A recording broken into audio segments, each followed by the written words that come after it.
Paulo Simon is here to welcome his graduates of HR and Admin Professional Diploma. Congratulations, Arlene Bato.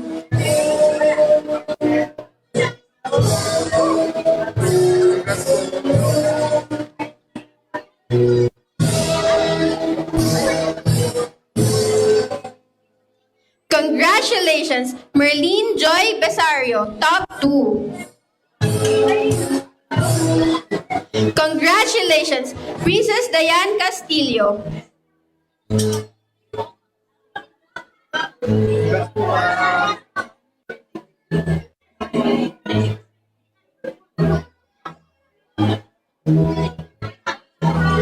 Congratulations, Shehani Godinez de Liguero. Congratulations, Annabel Garonia.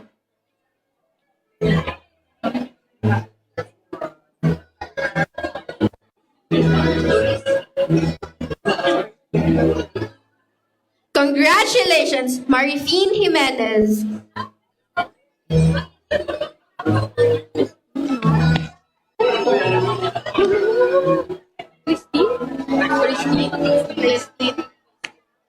Congratulations, Clestine Lauron. Congratulations, Cherry De La Rosa Mangulabnan. Congratulations, Honey Ann Marcos. Congratulations, Jessel Joy Castillo Mitra.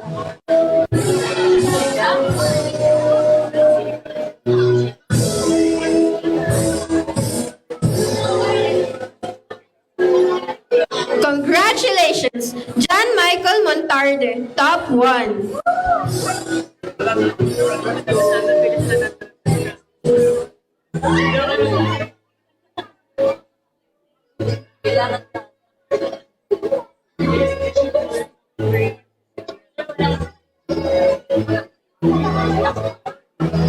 Congratulations, Maria Cecilia Opleda. Congratulations, Amy Santa Rita.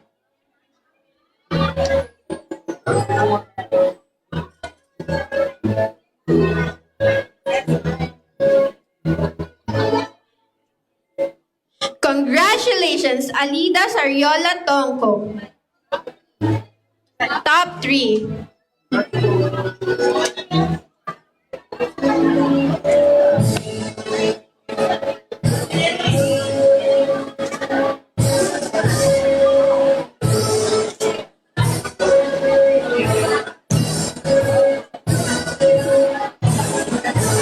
May I call on Mr. John Michael Montarde for his top 1 speech.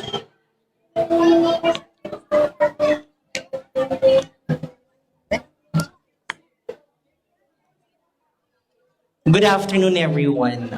In this momentous event, it is my honor, on behalf of our Human Resource and Administration class, to stand here before you with our instructor, Arvin Paulo Simon. As we celebrate the culmination of our academic journey, we would like to extend our heartfelt gratitude to our family, relatives, friends, colleagues for their unwavering support. I sincerely wish and hope that all the learnings we have had can help us better succeed, and achieve our dreams. So today, as we graduate, let me just leave you a 2,000-year-old Latin saying from a Roman poet, Terence, which says, Fortis fortuna adiuvantel, which means fortune favors the bold. High risk, high reward. Stand and speak up for yourself. Again, kudos to our fellow graduates, and I wish you all the success in life. Mabuhay tayong lahat. Salamat.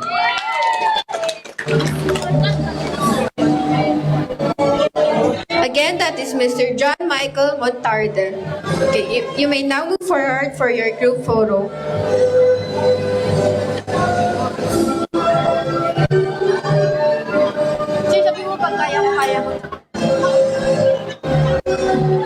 Okay, sabay-sabay. Kaya ko, kaya mo, kaya natin to. Woo!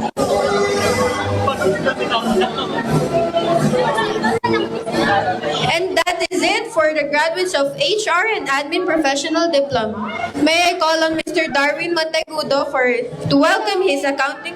Huh? Ay, isa pa. Okay. Kaya ko? Kaya mo? Kaya natin to! Thank you so much.